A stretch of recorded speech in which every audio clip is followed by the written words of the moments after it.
Alright, so I'm going to start taking apart some machines and put some coils back together, and I don't know which one I'm going to use. I'm just trying to get a better liner, and the geometry of the machine kind of, some of these isn't what I want. So, I thought I would make a video today for you guys, and I'll just take it apart. Should probably undo these pieces first. What I really should do is just junk half of these machines and forget about it.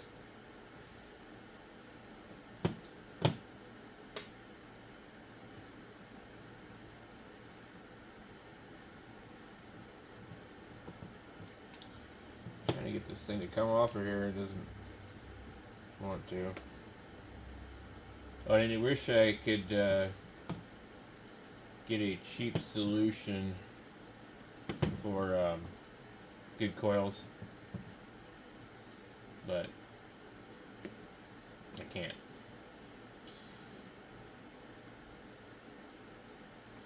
And at the point where I'm at right now, I really don't want to buy any more $10 sets of coils that aren't really amazing. So these ones right here are $10. These coils that I'm taking out of here. This frame right here. And these are, they're kind of heavy.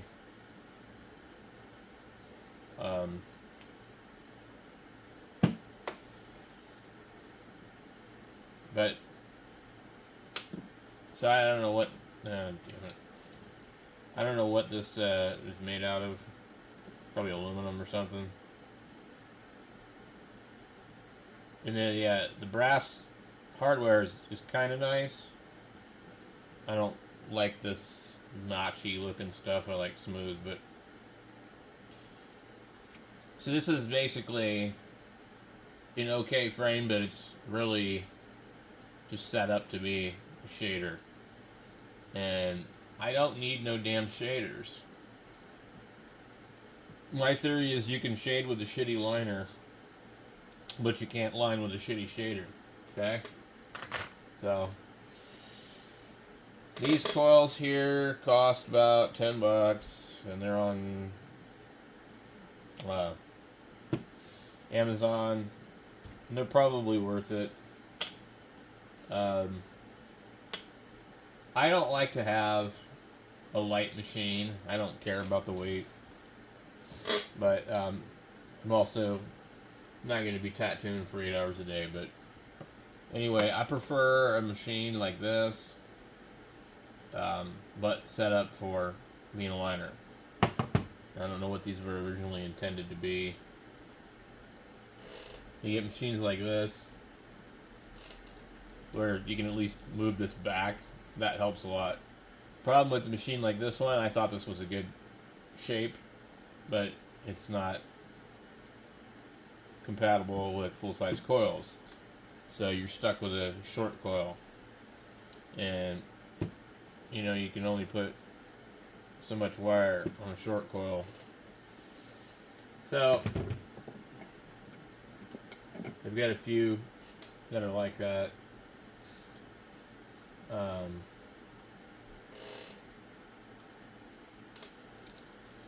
This one here seems to work really, really good. And I'm thinking about pulling the coils out of it because they're a little bit smaller, I think. And then just redo this one and see if it will run better. So in the meantime, I would have to put that back into there because there's no reason to just leave it all junked. So what we're going to do then, we'll put this one back together with its original coils. These are aluminum wire coils. They're very light. They have about 8 wraps on them, but they're you need to be really careful. It's super easy to break the wires if you're not careful. I've already broke them once, so I'm hoping I can get this back together without breaking it again. And then I'll put this machine in my drawer, and I'll probably never touch it again because it doesn't live up to my standards.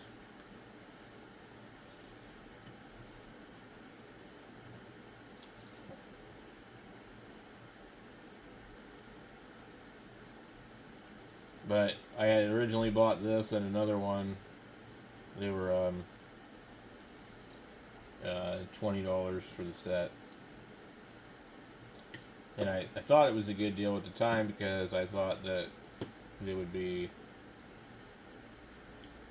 actually copper, but they weren't. I'm going to have to put some heat shrink on here. I'm hoping I have some sitting around. I do. Yeah.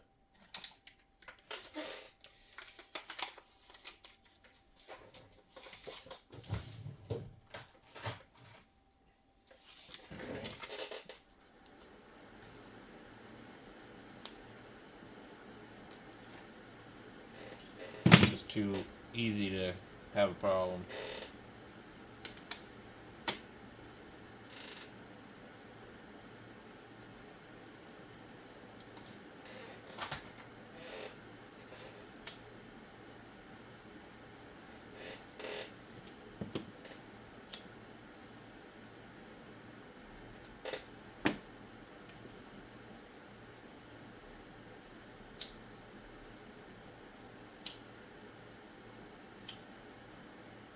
Okay.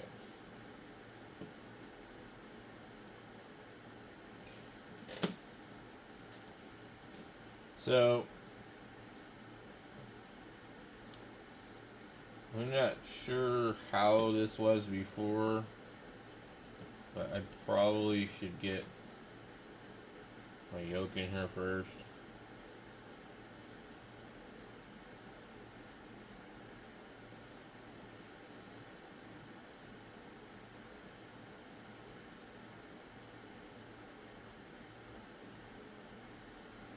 This can be a pain because you're trying to hold this and that, and then you will eventually need to add a shim too, unless one of your coils are off, which they can be.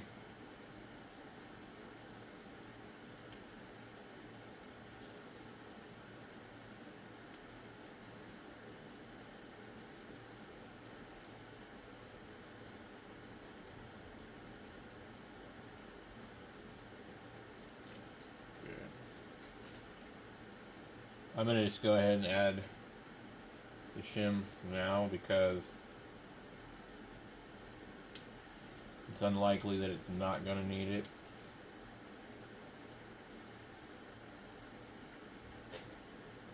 It's really hard to get these things in there. Usually I'll use like a toothpick or something.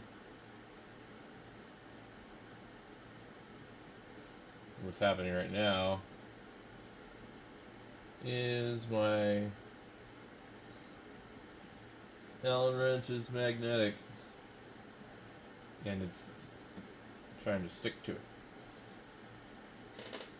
He lift it upside down, move stuff around.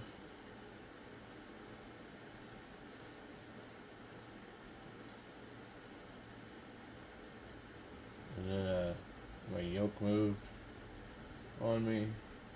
I'll take this and I'll go in here and put it in there and center it up. Kind of swedge it in there.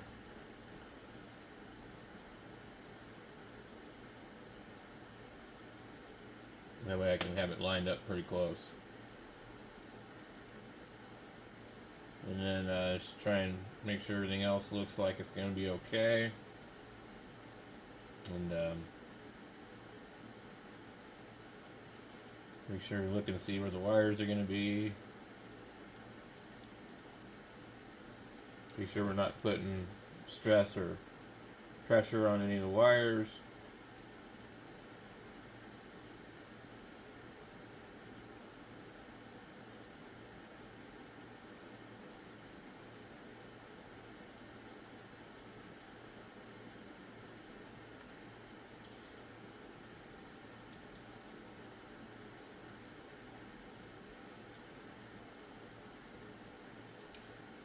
Okay.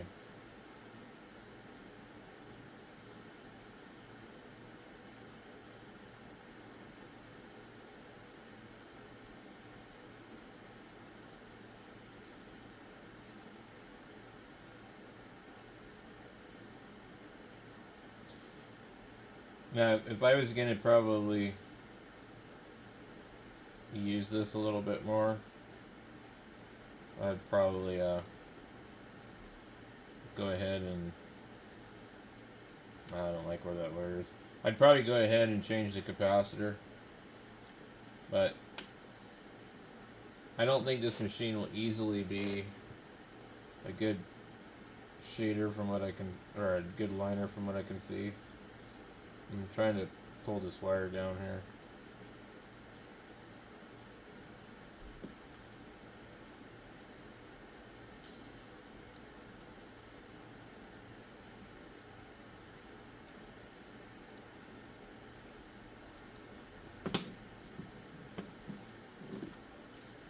Then we got, I don't really care for the placement of the capacitor on this one. It's kind of like cheesy looking when it's kind of like exposed like this. I like it to be like tucked away or hidden somewhere, but anyway.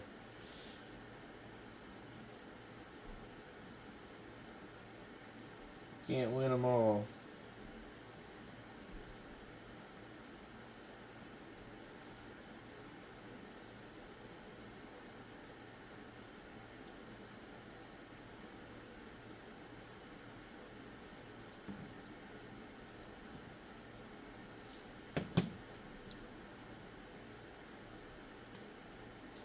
So I guess this will be a shader.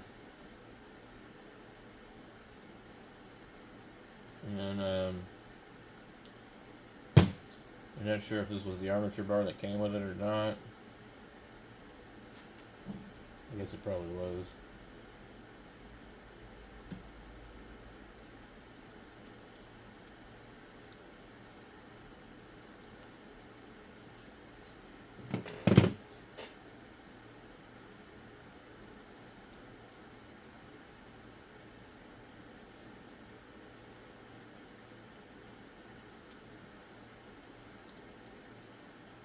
So just make sure you got this lined up.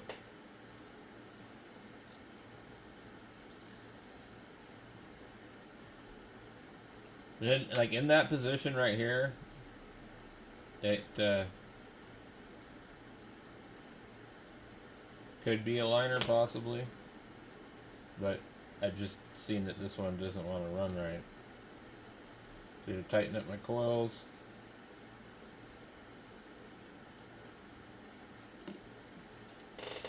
Check my gap. There's a little bit of a gap there. It's touching the top. So now I'm gonna go find my clip cord.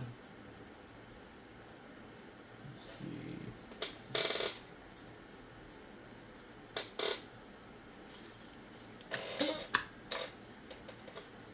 Get this thing set to like 9 volts.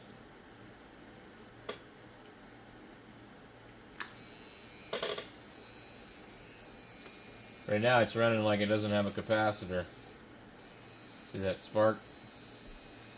Could be. Or there's just some crap on the bottom of the thing. Am I set to, I'm on the,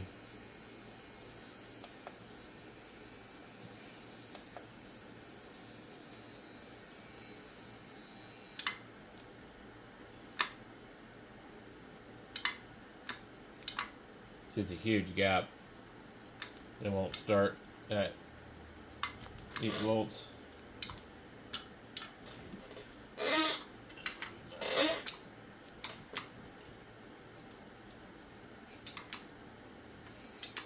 There is actually some stuff on here. What I'll do, a lot of times, I'll take like the end of an Allen wrench.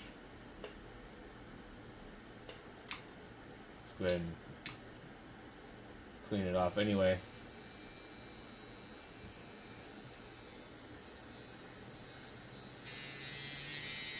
we'll run it until. But these coils got hot fast. That's why I don't like aluminum wire. I literally had my hand on it and I could feel them. They heated up just by doing just that. So what I've done now is I've maxed it out, and I'm going to pull my voltage down to like 6. And I'm going to undo it until it starts to run. We're at 152, 74% duty.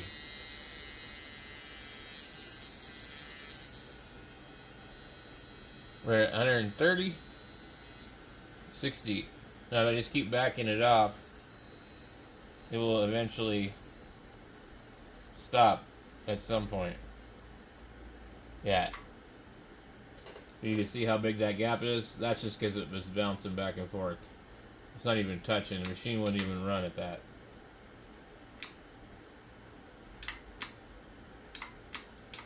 So this one,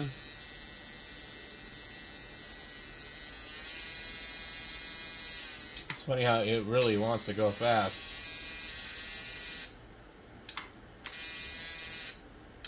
And it's funny because it actually runs better with these aluminum coils for some reason than it did with the copper.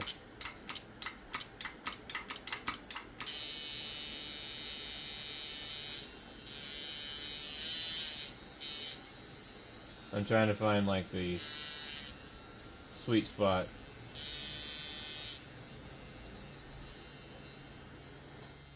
That's about 140 almost. That's 150. But what the problem with that is there's actually the spring's not lifted. There's no gap at all.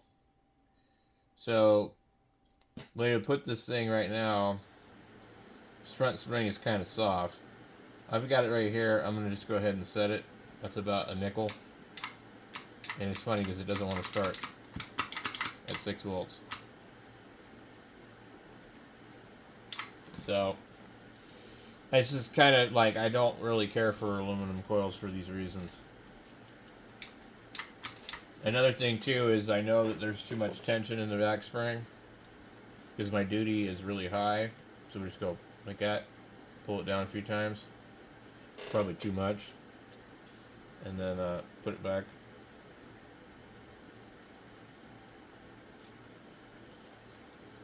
Get it centered.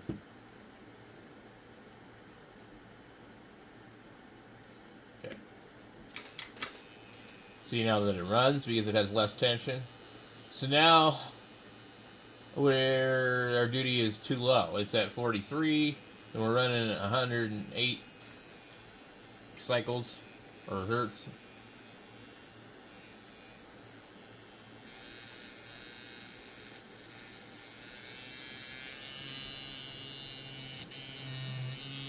$130 at 57.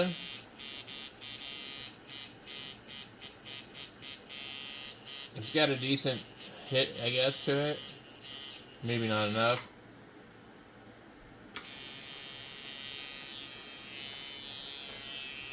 But I mean, it might line.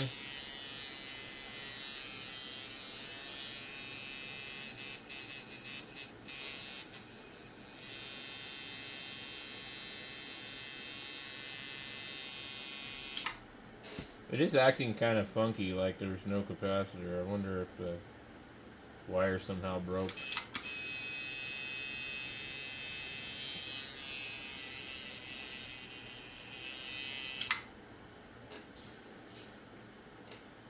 It is possible. Anyway, I might take this one and just like change the capacitor later on, but basically I wanted to take the good coils out of it and put it back together with what it came with because it wasn't running right before.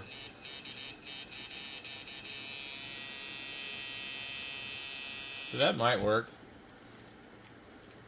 So now I've got this one here. This has also got aluminum coils in it, but no matter what I've done, it doesn't really want to run at a good speed or work right. and it was like $10, and I probably should just send it back on Amazon. I bought it because the ad showed that it was copper coils, and it showed a picture in the center where it was soldered here. Well, you can solder copper clad aluminum. So one good advantage of this one is it's a full-size frame, so it might be usable, you know, if I want to take everything out of it.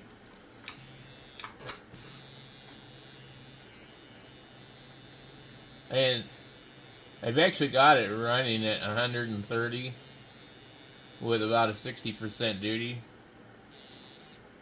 It's got no balls. It's stuck right now.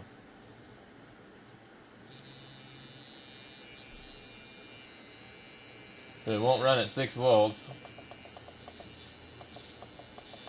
When I go up, you hear it. Okay, so we got it at 8.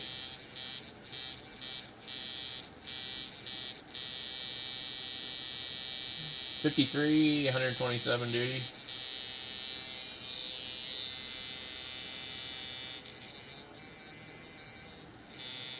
I mean, it might work. I don't know. I haven't had any luck with it. And then I get this one here. Has a little bit smaller coils in it.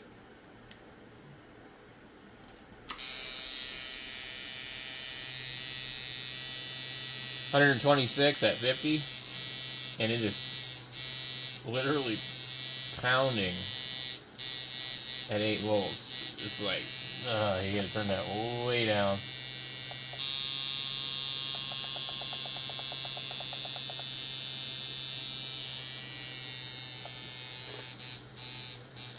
At 7, it's still.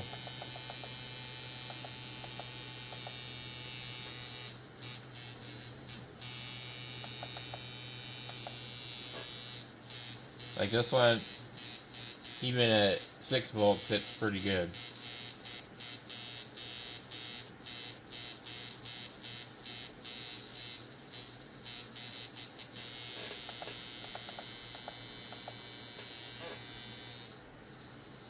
At 5, it starts to have a little more give.